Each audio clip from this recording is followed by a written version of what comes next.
So as I'm reacclimating back into being home and not on this trip and catching up on all of my trashy TV that I should be ashamed of, like Wendy Williams and The View, I stumbled across this amazing gem of an interview that it was actually pulled from the Wendy YouTube page that I wanted to talk about. So I'm gonna keep it brief, but this is fascinating. We gotta watch it. Okay, so the interview is Wendy Williams with this R&B girl from the 90s, Michel'le I. She has a voice that sounds like Minnie Mouse. That's what she's known for when she speaks, but when she sings, she has this amazingly beautiful, sultry voice. She's this really adorably sweet, innocent, childlike woman. This interview with Wendy, it's not on her Wendy Williams YouTube page. You had to do some digging to find it, and it was actually a re-upload. I'm going to attach it in the info section of my video because I think it's necessary for everybody to watch. It is fascinating. I wish the comments weren't disabled for the video because I want to know what the community of people watching this is thinking. She is so candid in this interview. Now, it plays a vital role in the story of Dr. Dre and Suge Knight and Eazy-E and all those guys who came up in the Compton. They had the movie Straight Outta Compton just last year, and it did really well in theaters, and it was praised and all that stuff, and then there was a lot of buzz about how it didn't give a testimonial of the women's side at all, and women endured a lot throughout this period of the NWA rise and, East Coast, West Coast beef and all that stuff.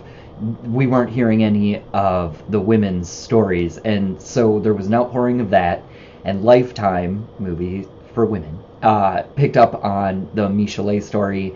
It sounds like she's going to be sued left and right, or maybe not her personally, but like Viacom or whoever owns the channel Lifetime are being sued by like Dr. Dre and Suge Knight. Suge Knight wants to sue after he gets out of prison or however that works.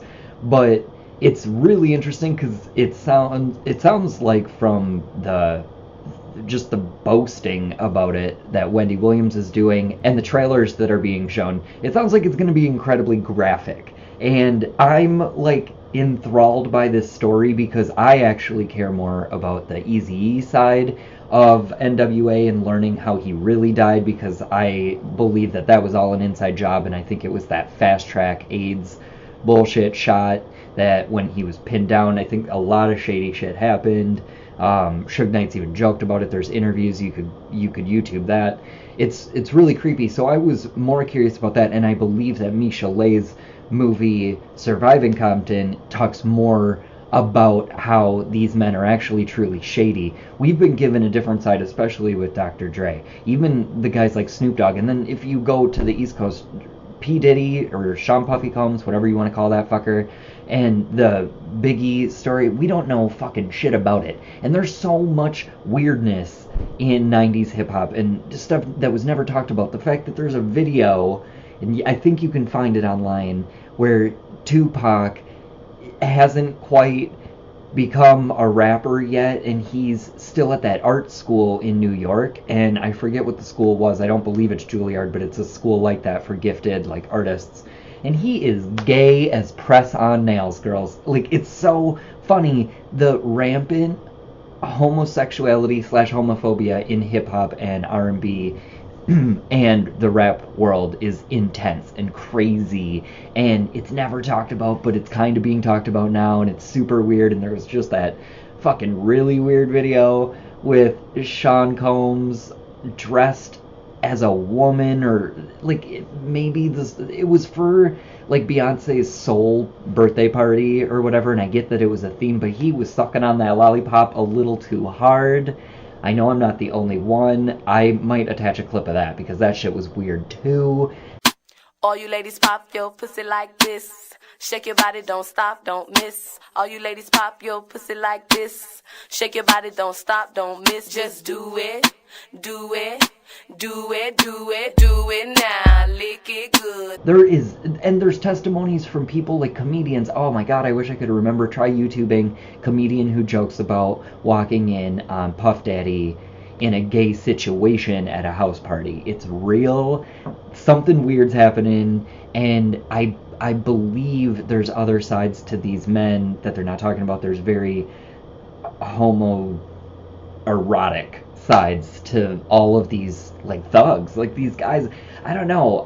It's fucking weird. I think Michel'le's story shows a lot more of their true character, and that's the part that I was enthralled by. I don't really know Michel'le from anybody. I don't know her music. I know she has a great singing voice. She's a character. This interview will pull you in. You don't really have to know who she is. You'll know some of the men she's talking about. You'll know the movie she's talking about. And the abuse she went through, the abuse, like, it's crazy. And she has no self-esteem. There are points that Wendy is known for the queen of throwing shade and then acting like she didn't. Wendy was even like, wow, I can't even put you down because you are willing to, like, take it. It's so crazy. Michel'le is truly one of those people who's strong without even knowing. Like, she's naturally just strong to endure that beating, and like, it doesn't even sound like she's up, like she's moved on. I don't know. Crazy. It's crazy. You gotta watch this interview. It's nuts. It just had me thinking about the whole story in general, about entertainment and the entertainment industry and the facade, and it's so fucking fake, and it's art, and we have to remember Hollywood it's a fucking masquerade ball. Nobody's who they seem. Nothing's as it is. And we gotta stop being surprised that we're duped by like these closeted actors or these musicians who secretly are like binge cokeheads. Like, it's just, we gotta stop. It's crazy. Like, it's weird how one industry glorifies like all the sins you could possibly want to indulge in one fell swoop, and we buy into it because it's candy coated. It's just so fun and fluffy, and like, who doesn't want to be the next Kardashian, and who doesn't want to be Brad Pitt? Well, right now nobody wants to be Brad Pitt. Holy fuck. Angelina Jolie sounds like a hardcore predator. Like, she is gonna pick this man apart, and I don't think Jennifer Aniston's happy. I think she's truly probably worried for Brad Pitt at this point. It sounds like he is going to be going through hell, but you know what? Every person needs to take responsibility and accountability for their actions, and this proves celebrity isn't worth it. Stop chasing money. Start realizing what true happiness is. These people are dealing with some crazy fucking shit, and they have tons of money. Crazy shit.